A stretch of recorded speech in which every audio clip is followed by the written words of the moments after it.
Hello, welcome to The Real Estate Fix. I'm your host, Rich Szerman, on KHTS, FM 98.1, your hometown station. And thank you guys for tuning in today. I always appreciate when you guys tune in. It's nice to have somebody listening. I got good stuff to report today, all kinds of fun stuff. We're going to start with market stuff, as we always do on the show, first little segment. And there's not a whole lot of good news there, but we'll go over it. Some of the headlines are kind of interesting, so we'll go over some of that. I've got a special guest in studio today, a client we just got out of, or almost have her out of foreclosure. She's going to talk about her experience and kind of how we did that and stuff that you guys can learn from and you should be able to take advantage of as well. And we're going to end the show with something I'm really looking forward to. I'm having trouble not talking about it at the head of the show because there has been some major changes in California law in just the last 11 days. And we are definitely going to spend some time talking about that a little bit today. But we may be seeing at long last, we may have a light at the end of the tunnel, and it's not the head of an oncoming train this time around. We may be putting an end to zombie mortgages in the state of California. So we will see. We'll talk about all that good stuff and a whole lot more today. So let's get right into it because, as usual, got more show than we have time for, especially with these changes in the law that literally just took place that nobody knew about. We were all caught flat-footed by this. But it's good stuff, though. It's going to really, really help the consumer. And there are a lot of you guys out there who may not even know it yet, but this law is going to make your life a better place. And we'll go over why at the end of the show. So listen through the whole show to get that part. But let's start at the beginning. So let's see. The market. What is going on in the market? Well, pretty much normal stuff as we've been talking about for the last couple of weeks, last couple of months, actually. The market is softening. If you're a seller, it's not a good time for you, because you should have sold your house 6 months, 3 months ago, and we told you to. Because if you're a seller and you're looking to sell now, the bottom line is prices are softening. They're starting to come down. They just are. We're down already in the Santa Cruz Valley about 1.5%, and that number is going to fall a little bit further by the end of the year. The only antidote to that would be a drop in the interest rate, and it would have to be a heck of a drop. So we will see. But like there are current headlines going on about this sort of thing. They make it sound a lot worse than I think it's going to be, but it is always a good idea to pay attention to the headlines because this is what people see. So, first one we got is from the good people at MSN, and they are warning about a housing mega crash. That's the title, Warning About a Housing Mega Crash. The National Association of Realtors said in a recent report, home sales across the U.S. have plummeted to the lowest level in 16 years. May of 2025 was recorded as the slowest May for existing sales since 2009. Sales fell 0.7% compared to the same month last year and are likely headed for a free fall across the country. Now, with all due respect to my friends at NAR, of which I'm a proud member, I don't know that we're going to see a free fall across the country. Housing prices are still pretty sticky. The housing prices are still pretty high. They're starting to come down. But I don't think we're looking at 2008, 9, and 10 redo. I really don't think that. I think prices are going to come down. And I think a lot of sellers who are used to putting their houses on the market for more than they're worth and waiting for the market to catch up to them are looking to sell in 5 or 10 days, and it just happens super quick for top dollar. Those days are over. I'll put it to you this way. For the last 5-6 years, it has been about a 90-10 split. 90% seller's prerogative, about 10% buyer's prerogative. And that number has shifted. Now it's about 60-40 buyer, and it's going to keep going the other way. Buyers have more options now. Before we get further into the article, let's get some of the data in here. In California alone, the number of listings on average is up about 40%. That is a huge number. There are 40% more houses on the market right now than there were 90 days ago. And that is a lot of properties coming to market. And it's basic supply and demand. Even if demand remained constant, which it hasn't, demand has decreased as well because the interest rate is way too high. Having an interest rate at 7% or 6.8 or even 6.75 is just too high for most people. So demand has gone down a bit, and now supply has increased. Well, those of you who've never taken economics, just to let you know, it's pretty simple stuff. When supply increases and demand decreases, for sure prices come down. That's the way it works, and that's definitely where we're at. So, according to NAR, potential buyers are scared off by a rocky economy, rising HOA fees, and high mortgage and insurance rates. Didn't even talk about insurance, which has gone through the roof, forcing sellers to slash prices. Median home prices are up 52% compared to May of 2019, but over the same period, wages gained over 30%. So let's hear that. Housing prices have gone up 52%, wages have only gone up 30%. That is a mathematical incongruity that the economy will have a chance to correct on its own. And it's doing that by lowering prices. Home sales are only at 75% of what they were pre-COVID, said NAR chief economist Lawrence Yun, who, by the way, if you ever see that name, Lawrence Yun, pay attention to what he is saying. He's the chief economist for the National Association of Realtors. There are a couple of economists for various agents. Daryl Fairweather at, I think she's with Zillow or Redfin's, also very good. I try to pay attention whenever they talk because, in my experience, they're usually right. And they'll soft pedal it like Lawrence Yun always does because he's part of a political organization. NAR does have a strong political wing. So he tries to soft pedal it, but pay attention to him. So yeah, I don't know about housing market mega crash across the United States, but prices are coming down. They just are. That's just the reality. They're coming down here. They're coming down there. They're coming down everywhere, particularly in the South and the Southwest. Prices are coming down the most, and are going to come down the most. Prices in the Northeast are still hanging pretty tight. I've got some friends in Chicago who, when I say prices are coming down, look at me like I'm crazy. But they're going to come down there as well. They're going to start to soften there as well. They're just a couple of months behind. So, okay, next article, Newsweek. Ground zero for the 2008 housing market crash sparks alarm bells again. I like this article, and I'll tell you why as we go through it. Home prices are plummeting in a Florida city some call ground zero for the subprime mortgage crisis of 2008. According to housing experts, Cape Coral, Florida, now has one of the worst housing markets in the entire country, and the situation is likely to continue to get worse in the coming months. According to a recent analysis for the Wall Street Journal conducted by the site Homes.com, home prices in Cape Coral metropolitan statistical area fell by 11% in the last 2 years. So everybody else's prices are still going up. Cape Corals are starting to go down, and now they're down 11% from their peak in early 2023, and that's through May. The most of the metropolitan area in the county in that same period. So yeah, we're down 11% in Cape Coral. Now I don't think that matters to most people, because too many people within the sound of my voice are going to be buying or selling houses in Cape Coral, Florida. But it is a canary in a coal mine. Cape Coral, Florida is one of these places that always goes up first and always comes down first. And they've got additional problems with insurance and stuff in Florida in particular that are making it worse. But if Cape Coral has dropped 11% over the past 2 years, we may be looking at the future of housing for California. We may follow the same trend. I don't think we're going to see a full 11% drop or anything near that over the next 24 months. I think maybe 5 to 8% might happen, maybe 6%, somewhere in there. I think before the end of the year, we're going to be down about 2%, maybe 3%. I've been saying that for quite some time. And for those of you who are having me measured for a rubber room when I started saying this in January, let me just say this. I was right and you were wrong, haha. I don't enjoy being right about prices going down, but again, I get this online all the time. There's one guy who loves. He refers to me as a derogative version of Nostradamus, which I think is funny as hell. I enjoy it very much. I think he stole it from a television show. He calls me Nostradamus, which I think is great.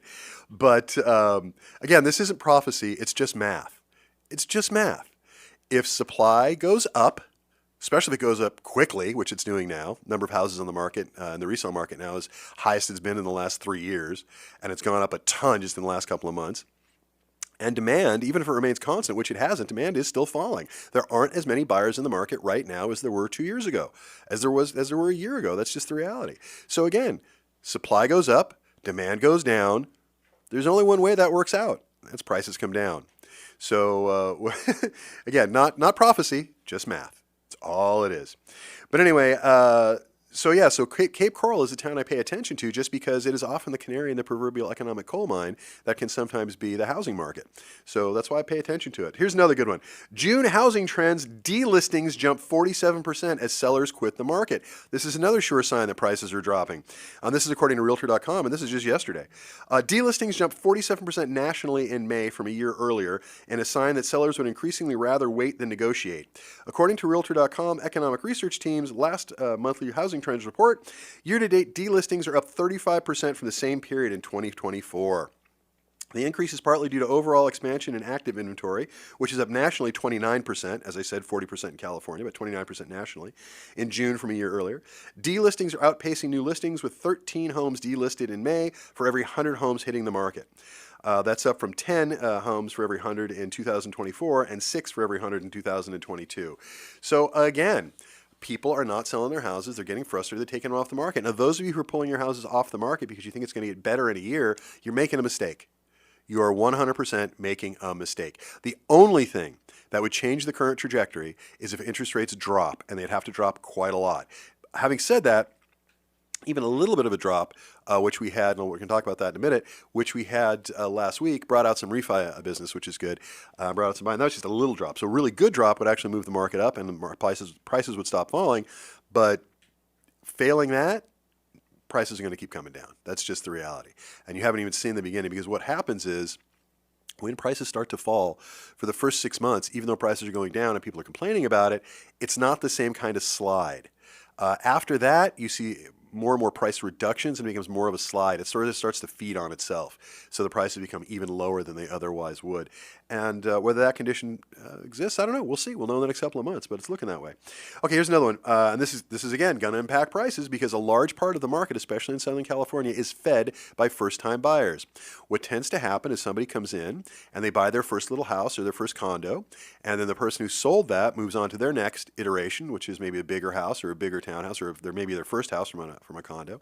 But they move up, and without that first domino, without that first buyer knocking that first domino over and making that first purchase, none of the rest fall. So first-time buyers are a huge part of the market, especially in Southern California, because we have an outsized number of first-time buyers in this state every single year, except the last couple. And this is going to make it worse. So this is from Money Talks News, and this is also just yesterday. Massive FHA staff cuts threaten home buying process. And that doesn't sound like a terribly sexy article that most people would read, and I'm sure most people didn't. I did, and I already knew this, but the Trump administration plans to cut 40% of Federal Housing Administration workers through its Department of Government Efficiency initiative, which, I don't know, I guess one day we'll get the full tally on this, but so far it doesn't look like that DOGE has done anything but sow confusion and cause problems all over the place. It doesn't seem like they've saved a whole heck of a lot of money, really. But anyway, as a result of that initiative, layoffs of this scale could trigger automatic processing delays. It already is. And FHA closing times and applications could start to take even longer. Experts warn the cuts may force stricter lending requirements, including higher credit scores and larger saving requirements. In other words, most first-time buyers in our area utilize a program called FHA.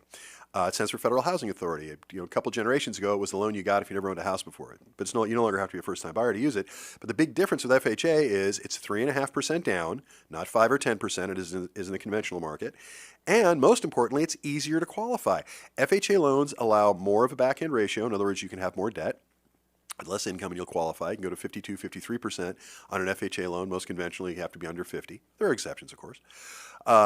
It's easier to qualify. The interest rates are pretty solid. It's kind of your basic first-time buyer loan, although, like I said, lots of people use it when they're not first-time buyers, and it's just a great government loan. When most people say, I got a good government loan, what they're talking about is FHA. Now, one of the problems built into FHA is the time frames. So as a realtor, I can tell you, if we get multiple offers on a property and one of them is FHA, that deal is going to take longer to close. You can close the average conventional deal in about 30 days, 25 days, something like that. FHA typically is going to be about 45. So they're already at the outer limit of what people are going to be willing to put up with in the length of an escrow. And now that process is going to be longer because the Trump administration, in their infinite wisdom, has decided, for reasons that are completely alien to me, that they need to lay off 40% of the people working at the FHA administration. I already know I had a client where we needed to get a variance on something where you call FHA and get that sort of taken care of. No one's at the desk. The desk that we need in order to get a compliance variation for a condo to get FHA approval, there's just no one there. There's no one answering.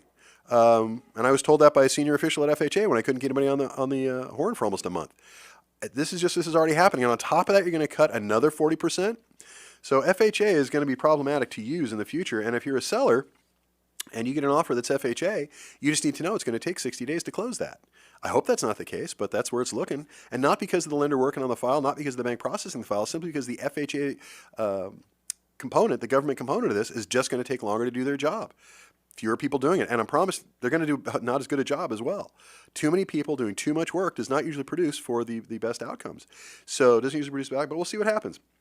Last but not least, I want to read you this article as well. Home buyers finally respond after mortgage rate hits lowest level in 3 months.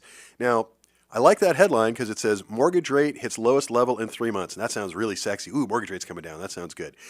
And also an article from yesterday on CNBC. Here's the problem. Let me read you the article. The average contract interest rate for a 30-year fixed mortgage with conforming loan balances, in other words, regular loan, non-government loan, decreased from 6.77%. Decreased to 6.77% from a staggering 6.79%. So that entire article is based on 0.02% drop in the interest rate. Now, we'll take it, but that's not much of a difference to most people. In an $800,000 mortgage, that drop equates to about $80 a month. So that's not really helping a whole lot of people, but okay. But even a little drop Applications to refi a home rose 9% last week and were 56% higher than the same week 1 year ago. Well, 1 year ago, the interest rates were even worse. Applications for mortgage to purchase a home also rose 9% for the week and were 25% higher than the same week 1 year ago. But again, those are just applications. Those aren't people who are in escrow. Those are people applying to get loans so they can go buy a house. It's pre-qualification stuff. And a lot of those people are going to be stymied by the market because they're going to see how much their payment is at that number. My point is, so you've got an entire industry. CNBC is running around, a lot of other outlets as well, very, very excited about a 0.2% of 100th percentile drop in the interest rate. You know, the difference between 6.77 and 6.79, frankly, most people aren't going to notice when they're putting together a loan. You'll notice when you go to make a mortgage payment, they'll save you a couple of bucks, but not a lot. I mean, maybe enough to go out to in and out with a family of 4. That's about it. So, yeah, 6.77 or 6.79 is nothing to shout about because the rates have been so high for so long, it becomes something to shout about. And again, this is just more evidence to what I'm talking about when it comes to supply and demand. The demand is going down right as the supply is going up. And what that leads to is a weakening real estate market. The prices are coming down. Now, it needs to be a combination of things. We need the prices to come down a bit, we need the interest rate to come down a lot, and then we'll get back to being a healthy market. As I've been saying for years now, the interest rate needs to get down to under 6% for a healthy market. I'd like to see it around 5.5. We had a shot at getting there by the end of this year. We certainly had a shot at getting down under 6.5 by the end of this year, and then the new administration came in and started with some of the most ridiculous and most embarrassing, dangerous economic policies I've ever seen, because if somebody can explain to me how the tariffs work and how that's going to be good for the United States and not bad for the consumer, I'd love to hear it. And that would have to be somebody who doesn't work on Trump's payroll because, and again, I really try to keep my political opinions away from the show because it's real estate. For me, it's balls and strikes. It's numbers. Again, math, not prophecy. But in this case, the tariffs are just goofy. The tariffs are going to cause inflation. As a result, the Fed cannot lower the rate. The Fed exists as a bulwark against inflation. Prices are going to go up. It's all well and good that the price of eggs have come down and the price of gasoline have come down, but that had very little to do with the Trump administration. The prices on everything else are already starting to go up. And the only thing that's dumber than a trade war like this, it's dumber than these tariffs, are tariffs that are paused. And then he gets out there and says, I didn't change my mind. We never did anything. It's always been August. What? No, it hasn't. You've twice said there's a deadline and you've twice paused it. Wall Street calls it the taco effect. Trump always chickens out. I mean, literally, it's a term on Wall Street. They're pricing into the stock market and have been now for months because they know he makes a lot of noise and then does nothing. What's that expression? All sound and thunder signifying nothing? That's kind of the Trump administration on this tariff issue. It's okay to have guys in the streets that don't identify themselves and are dressed like paramilitaries with guns in their pockets or taking people off the street, disappearing them. That we're okay with. But I don't understand why we'd be okay with these tariffs. This is detrimental. This is bad for the economy. This will slip us into recession. This is not a good thing. And the more immediate effect on the housing market of the tariffs is the interest rate can't come down. So Trump does this. He does these ridiculous policies that paralyze what the Fed can do. And I don't like Powell. I don't think he's a very good head of the Fed. Trump appointed him. And then blames the Fed for not dropping the interest rate. I mean, that's like an arsonist setting fire to your house and blaming the fact that your house is so flammable for it catching fire. That's nuts. And that's essentially what's going on. So until this tariff thing is sorted out, I don't see interest rates dropping a whole hell of a lot. And even if the Fed did drop them, I don't think the market would react terribly kind to it. So I still think they'd stay up. But we'll have to see what happens on that score. So that's where the market's at. But we have a special guest. We're going to talk about loan modifications and how to save a house from foreclosure if you're in trouble. We're going to be talking about that next. I have a special guest in, a client of mine named Roselyn Martinez, who's going to come in and talk about her story. We're going to hear all about that and kind of how you can fight these things, because I think hers is a pretty good example. And we got hers fixed pretty quick. So the solutions are out there. You just kind of have to know how to get to them. We're going to talk about that a little bit today. So please hang on through the break. Listen to what the sponsors have to say. We love when you listen to sponsors. And when you come back, I'm going to have special guest Roselyn Martinez talking about her situation. I'm your host, Rich Szerman. This is The Fix with Rich on KHTS, FM 98.1, AM 1220, your hometown station. Hey everybody, thank you for tuning in. You're listening to The Fix. I'm your host, Rich Szerman on KHTS, FM 98.1, AM 1220, your hometown station. And we're talking about all things real estate, as I do on these Fridays when we get lucky enough to a radio show and come in. And I have in the studio today, I have a special guest, a client of mine named Roselyn Martinez, who we just helped out. I wanted you guys to meet her. I wanted you guys to hear what she has to say, because her file, and I hesitate to say this because sort of cut my own thread, but it was pretty easy. There wasn't a whole lot of work we had to do on it. And in Roselyn's case, she had done most of the work to get herself a loan modification, get herself out of foreclosure. But because of the bank that she was dealing with, Mr. Cooper, for those of you who are curious, doesn't do anything they're supposed to do. In other words, if you have 10 things you need to do, and a client gives Mr. Cooper 1 through 9, Is it too much to ask that Mr. Cooper just says, hey, do number 10 and this is done?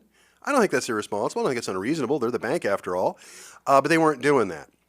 So anyway, when Roselyn came to us, she gave me a call in early March. I think it's the first time we talked. We talked. You were all kinds of stressed out. You were tired. You felt you'd been pushed around and lied to by the mortgage servicer, Mr. Cooper. Is that fair to say? Yeah. Yeah. She'd been fighting with them on her own since November of 2024, so about 6 months before we got involved. And as always happens in these situations, and this is really one of the reasons I wanted to bring Roselyn in, you're kind enough to join us today, is that what always happens is people feel alone, they feel frustrated, they feel defeated, and they want to just give up. I mean, I've had clients go, well, just let them have the house. You have $150,000 over equity. Don't just give them the house. What's wrong with you? Because they don't feel they have any other option. And that's where we come in. So with our help, in just a few weeks, we got her through the nonsense that Mr. Cooper had up and had you in a trial period. And we'll talk about how trial periods work and all of the good stuff. But I wanted you guys all to introduce Roselyn. Roselyn, say hi. Hey. Thank you for coming in today. So tell us about your experience. So what happened? What got you here? How'd this start with Mr. Cooper? Probably last year when I couldn't pay because I lost my job. Mm-hmm. So I went delinquent for a couple months. I asked for, some kind of like a forbearance, but they wouldn't let me until I was delinquent like 2 or 3 months. And I'm thinking, okay. So didn't they actually tell you have to be like 2 or 3 months behind Yes. before that? Yeah, that is the worst advice. By the way, not only is that dumb advice, it's also illegal. Because if the idea is I need to get out of a hole, why would you hand me a shovel and tell me to dig a little deeper? That's just nonsense. So that's what we did. I ended up after I think a few months, I called back and they're like, oh, yeah, our system will allow you to be on forbearance. They put me on forbearance for 6 months. And then in October, when I talked to them of last year about the process, they're like, well, here are your options. You can do a flex mod or a deferral or whatever.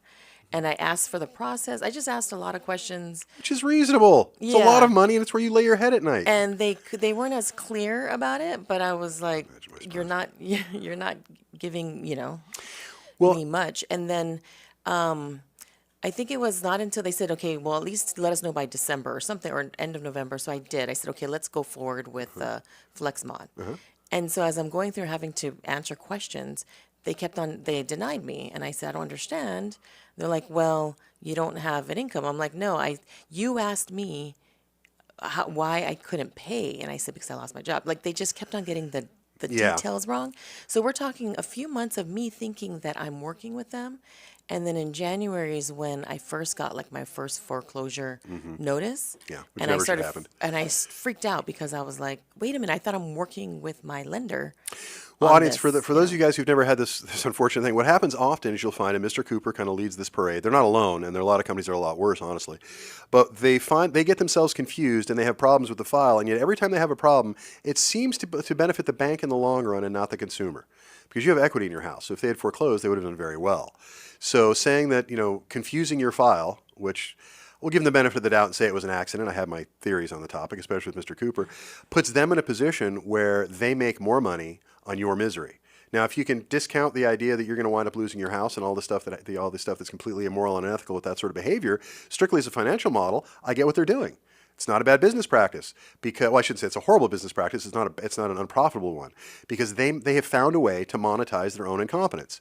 We lost your file. We didn't do this or that right. Oh, did you call us and tell us that? We didn't put it in the record. Those mistakes are good for their bottom line and very bad for the consumer. And we see stuff like this, especially with companies the size of Mr. Cooper, all the time. They make mistakes, and yet the mistake always seems to benefit them and not you as the consumer. I want to touch on one other thing. If you guys are listening, there are 3 basic options if you're coming out of a forbearance. First, a forbearance just means that you don't have to pay them, but you still owe them the money. They're not going to charge you penalties or fees or anything like that, but you still owe the money, so it gets tacked on. So after a couple of months of that, it becomes a pretty substantial number. We saw a lot of this through COVID. And then what the bank expects you to do is just write them a check. Oh, you owe us $50,000 because you haven't made the payment in 10 months? Sure, just write us a check. We'll get back on track. What makes you think if I had the money, I would have paid you? What makes you think every time? And so what happens after that is there are usually 2 options that you can pursue. There's either a deferment, which is the best way to do this, because then you take my example of $50,000 and you tack it on to the end of the loan. So the loan just becomes a 31-year loan, which, by the way, banks make money based on the amount that you owe and the amount of time you owe it. So when a bank grants you, and for those of you not watching, I'm making air quotes, a deferment, what they're doing is they're making themselves more money, because you owe them more money for a longer period of time for which they can charge you. In other words, a bank is going to make more money on a 31-year loan than on a 30-year loan. A bank is going to make more money on a loan that is has a higher balance than a lower balance. So a deferment just tacks it on to the end of the loan and does those things. So it's better for the consumer because it gives you more time, but it's also better for the bank. They make more money this way, and yet this is what they don't want to do. So they want to put everybody into a loan modification. Now, a loan modification, just to get the definition down, is where they go in and they change the terms of your loan. And this is really important in your loan, because what they do most of the time is they say, well, I realize that you used to have a 5.25% interest rate, and that's great, but we'd like to make more money on you. So we're going to do this big favor and not foreclose, and your modification is going to be right now around 7%, some even higher. And the reason they do that is because they didn't take a loan that they have a lot of trouble selling in the secondary market, because yours is at 5.25, and they change that into a loan that has now at 7%. Now that's something they can sell in the secondary market. And I don't want to get into secondary market stuff, so I want to talk about you, but the banks don't do this to help the consumer. The banks do this to help themselves. They just do it wrong. They're literally things they could do which are better for the consumer and better for them, and they just don't do it, because they have only one way of functioning. Because in my view, you never should have been in a loan mod to begin with. They should have offered you deferment. You should have taken the deferment and gotten back about your life. But they chose not to do that. They wanted to do it this way, which is okay as long as it gets done. I just want to interject that so everybody kind of understood sort of how the process works a little bit. Also, you were offered a Streamline Flex Modification, which just for the rules, they don't really check your income. They say, here it is. Can you make the trial period payment? If you're good, you're good. So saying that they were denying you that because you didn't have an income is also wrong. Now, I'm not supposed to know the FHA guidelines, the Streamline Refi guidelines, better than the people who work at Mr. Cooper. It's not supposed to work that way. I am not a bank. I only know them as well as I do because we've been in this situation so many times. So anyway, so you were struggling with them. You're getting absolutely nowhere. They were giving you the runaround, which is completely normal. I want you guys to hear this part because I don't want you to feel like you're alone when this happens to you. Every call I get is, oh, I feel like I was totally alone. We talked about that earlier, because the bank is screwing around with you, and you get to the point where you think you must be the crazy one. Because they're a bank, and 1 + 1 is supposed to equal 2, right? In the world of banking, the example I give all the time is, to a banker, 1 + 1 equals less than 5. To you and I, it equals 2. Now, both of those statements are correct, but one's a whole lot more accurate than the other. It's like they're not offering you deferment when they should have. Well, we saw you, got you. We offered you loan modification. So you were there, you were fighting with them, nothing was happening, and? Well, and the overwhelming part is that now I'm having all kinds of realtors and people soliciting me to sell my house, and kind of almost like feeling like they're threatening me. Like, if you don't do anything now, it was overwhelming. And that's why when I received your mailer or whatever, however I came across your information, it felt a lot more informative, not like trying to just take my house or anything. It was like, let me help you. Thank you. And which is a lot more than HUD or some of these other organizations that they told me to go call, which I did call. No one returned your call. You got to take these workshops. Like, there's no information. So yours was so, it felt more like what I needed, and that's when I reached out. Well, yeah, and I don't get to say this often enough. You did all the. That's why I like your file. Such a good example. You did all the right stuff. You caught them before you got behind. You said, I'm going to get behind. They said, call us when you are. When you got behind, you called and said, I am behind. Now what do I do? They said, you got to get further behind, which is asinine advice. So you got further behind, and then you called them up and you said, well, okay, we can do a forbearance for you, which is at least a start. But they didn't give you any end to that forbearance. So they basically set you up for a foreclosure is what they did. So you now had a much larger debt. You had no hope of being able to pay back in one lump sum, which is true of almost everyone. I mean, if you're having trouble making your payment, how are you going to make a much larger payment, or worse, crazier yet, a giant lump sum? And so they basically positioned you into a foreclosure, despite the fact you did everything right. You talked to the bank repeatedly. You talked to the HUD counsel. You did all the stuff you're supposed to do, and yet no remedy presented itself. That's nonsense. I'm glad you called us, and I'm glad we were able to get it done. But one of the things that you guys will see if you're in this position is you get all kinds of people coming out of the woodwork, most of them not honest arbiters. Most of them have something. They have an agenda. I do too, and I tell everybody my agenda is because for example, I expect to represent you for the rest of our lives. So as things get better and you choose to go buy another house, you have a friend who buys it, that's what we want. Because frankly, that's where the money is. When you keep, aside from the fact it's the moral and ethical thing to do, which is really what guides what we do, it's also where the money is. Every client that we have who we can keep in their home, and hopefully you'll be a really good example of this, they wind up sending us about one deal a year for the next 3 years, exclusive of themselves. My brother's uncle's cousin, my neighbor, somebody I work with, whatever, which is great. And I thank my clients for that. I love my clients for that. That's how we afford to do this for free. Also, I suspect one of the reasons you call this is because everybody else wants to help you with the cost. They all come to help you with their handout. And what we do is completely free of charge. We don't charge anybody anything. It's 100% free. Because again, we want the relationship. I want, when you're ready to sell this house and buy another one, I want to be the guy you call. Whether you hire me or not, it's a separate subject, but I want to at least be in that conversation. That's all I ask. And I've got clients who have come back to me, and I've been doing this for 30 some odd years. I had a client earlier this week who called me up, and it's actually their kids are buying a house. That is a little depressing because I remember when their kids were being born, and now they're old enough to be buying houses. So that means I'm old, which is my own little problem to deal with, as if the gray hair didn't give it away. But yeah, I'm very blessed to be in that position. But this is why it's free. Everything we do is totally free. And in your case, to be honest with you, the amount of work we had to put in was kind of negligible. We just had to push a little bit. But go ahead. Well, no, I mean, but for one, what you provided was just peace of mind for me, which is a high value in these kind of situations. Because, you know, when you're going through this, you really think you're going to lose your house, and all the thoughts of like, I'm going to be homeless. And then I have 2 sons who are now adults, thankfully, but they still come home and Well, it's still their house. Yeah, and I remember you asking me like, well, why don't you want to sell, or about selling? And then I explained to you I had 2 sons, and I would love this to eventually be a rental property or for them. And then you sided with that, which I love, as opposed to other people would have been like, I don't know why you just don't sell it. Whereas you were like, yeah, I wouldn't sell it. Because everybody else is looking to make a buck. Yeah. But see, I also knew in your case, I wasn't sure we'd be able to do it, but I was pretty sure which way I was going to go. And your house is a really good investment. Your house is a good investment now. It'll be a good investment in the future. And other than making your realtor very happy, there's really no reason for you to sell it. Yeah. And that's not a reason to sell a house. Although if those of you guys want to, you can call me. That would be great. But the reality is, it's a decision that you need to make, not that I or anyone else needs to make. Yeah. I think the problem that you were having is you didn't know what your options were. You'd heard a lot from a lot of different people, and you heard a lot of bad information from the bank, but you didn't really know what your options were. And I can't tell you the number of people call me from all over the country. I can't represent people who are outside of California, but people call me from all over the country asking me a lot of similar questions. So it's up to you. It's not up to me. It's not up to anybody but you. And of course, everybody else that has an interest in you selling your house wants you to sell your house. Everybody else who has an interest in you selling the house to them wants you to sell your house to them super cheap because you're only going to lose it in foreclosure if you don't sell it to us. I see all this stuff, all that pressure nonsense. I also think what also helped is just because you guys also represented me. Because remember, we did you guys reached out to them. So I know that helped in the sense of, okay, now we got someone else that we can talk to, I think. Well, yeah, let me explain that a little bit. We know a lot about this because we do it every day, and we're on the consumer side, not on the banking side. So it's a different perspective, obviously. But this happens all the time. What will happen is, and this happened in your file, a bank is not doing what they're supposed to do. And when we get involved, we say, hey, you're supposed to do this. And they say, no, we're not. Yeah, you are. Now, if you want to get an adult on the phone, I will explain to them exactly what the code section is that you have to follow, because talking to you is useless. Because I'm guessing, since you're the intake person at Mr. Cooper, you're working here because you couldn't master the phrase, would you like fries with that? Because if you had mastered that phrase, you'd be making more money managing McDonald's down the street, and you'd probably get treated better than you are at Mr. Cooper. And Mr. Cooper's one of the better banks. There are a lot of banks a lot worse than that. So that's the kind of people you're dealing with. So sometimes you can get them on your side, but if you can't, you go to the next level. And in your case, they were flat out breaking the law. You're not allowed to tell somebody. Please, if you guys are listening, please hear this. You're not allowed to tell somebody, stop sending us money, then we can help you. Aside from that being a ridiculous idea, it is also illegal in California to tell somebody not to make their mortgage payment. A bank is not allowed to tell you, we will only help you if you don't make your mortgage payment, or don't make more of your mortgage payments. So when you kind of know that going in, it gives you some leverage. And in your case, everything was there.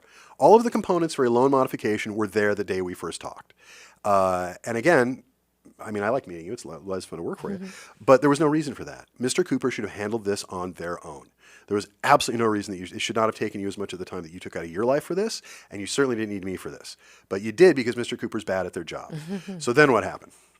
And then, they reached out and asked, they said, oh, we're gonna work with you. Yes, as if by magic.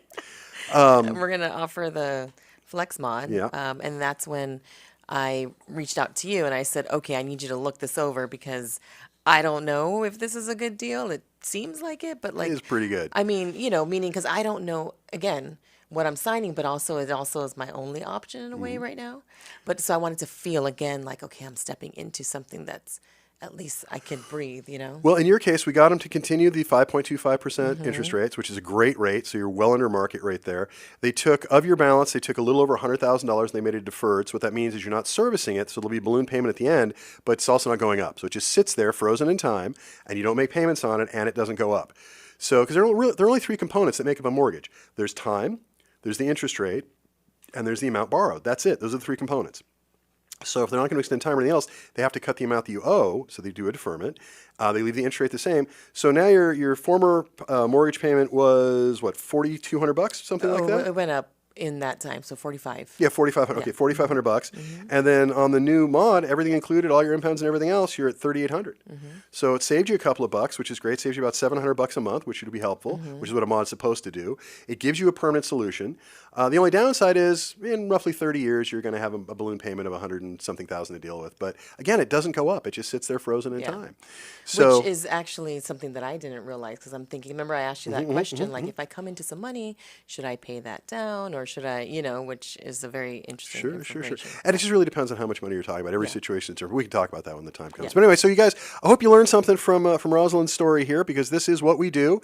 She's not quite out of foreclosure yet because the modification hasn't signed off on it, but she will shortly. And then she'll be out of foreclosure. You'll be back on track, out of foreclosure, all is well. Off my credit. Yes, most importantly. And no longer in danger of foreclosure, so you and the boys get to keep the house. So, and all the equity they're in. So this is what we do. So if you're having trouble with a mortgage or anything else like that, please give me a call, 661-714-1400. Again, 661-714-1400. That's my personal cell phone number. You can reach me at that 24 hours a day. And this is what we do for people. So I'm very glad we were able to help you, Roselyn. Thank you for coming in today. I appreciate it. Listen to the break, guys. When we come back, we're going to talk some more. You're listening to The Real Estate Fix. I'm your host, Rich Szerman, on KHTS 98.1 FM, AM 1220. Hey, everybody. Thank you for listening to The Break. You're listening to The Real Estate Fix. I'm your host, Rich Szerman, on KHTS, FM 98.1, AM 1220, your hometown station. And we've been sitting here with my special guest today, Roselyn Martinez, who's a client of mine, and somebody who just about got out of foreclosure, but did a kind of loan modification all set up for. And if you guys were listening before the break, you heard her story about what she's been going through with the good people at Mr. Cooper and kind of the nonsense they put her through. We're just about at the end of the process for her. We have a loan modification in hand, which she's got to sign and send in. And we were talking about kind of the benefits of that loan modification. And just to catch up, when you usually get a loan mod, the banks want market value and sometimes higher because that's their opportunity to take your low interest loan and transform it, do you a favor, and yet transform it into a much higher interest loan, which they make more money on, and they can sell in the secondary markets and things of that nature. So that's usually the kind of offset. But in this case, largely because of their own inaction, inactivity, and mistakes, we had a much better modification out of Mr. Cooper than I think otherwise would have happened. So you continue to keep your 5.25% interest rate.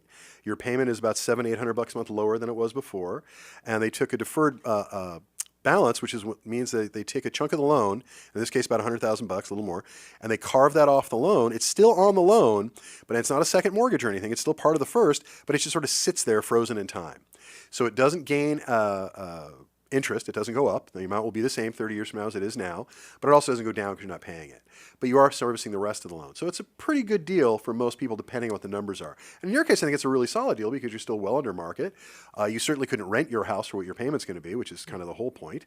And most importantly, you get to keep it and continue to build equity and all that other good stuff for you and your boys. So we were talking a little bit during the break. One of the things that happens when you're dealing with a servicer that's really underhanded is they're supposed to assign you what we call a SPOC, S-P-O-C, single point of contact. Now, I'm not sure which one of these words is confusing to the various banks. I don't know if it's single or point or contact, but one of those words clearly confuses them because what happens constantly is, who is it? Yeah, there was a name. Do you remember who it was that you were originally assigned? Oh, there was two and they changed. Yeah, which you're also not supposed to do. But what constantly happened in Roselyn's case is, I'm certainly want to hear from you about this, but they would assign a SPOC to you, and then did you ever speak to the SPOC that was assigned, ever? They may have called once, but when I call in to speak to them, they're never available. You leave a message and nobody ever calls you back. Well, no, the people I'm talking to, they're like, oh, I can help you. Oh, yeah, but you're not my SPOC, and you're not supposed to have my file. Oh, I have it here on the screen. Yeah. Do you? Yeah. So it was when 8 months of trying to do this by yourself, you talked to your SPOC, you got to have SPOC call you back once. Yep. Yeah, that's about right. That's actually a little bit higher average than most. So although it is the law, and it's contained in the Homeowner Bill of Rights and other places, that the bank has to assign you a single point of contact, a lot of the big banks, small banks too, but especially the big banks, don't. Because why should they do that? Because what they feel it's more advantageous for them, because again, we talked about how when a bank is able to monetize their own mistakes, that they're better off not having someone for you to talk to. They're better off having you frustrated, alone, annoyed, stuck in the bureaucracy, so they beat you down to the point, because it is war, beat you down to the point where you're going to give up. And I've certainly had clients that I just can't. There's nothing I could do. And their files were fine. They should have been able to sort this out. It's because of incompetence at the bank and an unwillingness at the bank to help that gets you in this position. Yeah. So, but in your case, we're just about there. So, anything else Mr. Cooper did that you want to talk about before we move on to the next topic? I want to talk about a little bit. Aside from not giving you a SPOC, not giving you a load modification, any things they were supposed to do. And by the way, just so you guys listening, it took us less than a week to get this fixed. I think I made about 6 phone calls, including staff, and that was about it to get it done. Yeah. So that's not a lot. And it underlines what I was saying earlier. Again, I benefit from this because I get to meet you, so that's a good thing. And thank you. Mm-hmm. But it was totally unnecessary. Yeah. It really was. I mean, I have files that are a lot messier that take months to fix in some of these years, but in this case, it was super easy. Anyway, thank you for coming in. I appreciate it. We're going to wrap up the show. I'm going to try to make the heart out this week. Those of you guys who listen regularly, you know that I just keep talking even though the show has ended, sometimes for minutes. So thank you to producer Jen for putting up with me for that, and thank you for warning me. So next week, we're going to do a big thing. The law has changed significantly about zombie foreclosures. We may be seeing an end to zombie foreclosures in California. This is a huge, huge deal. If you have a zombie, call me, because I'll give you, there's a change in the Civil Code 2924. This just happened 11 days ago, and it is a big, big deal. So if you have a zombie, give me a call. I mean, a mortgage that you haven't that hasn't done anything to collect and you haven't talked to me in years. I'm at 661-714-1400. Again, next year we're going to be talking about this at length. 661-714-1400. That's my cell phone number. You can call me anytime, night or day. I'm your host, Rich Szerman. You've been listening to The Real Estate Fix on KHTS, FM 98.1, AM 1220.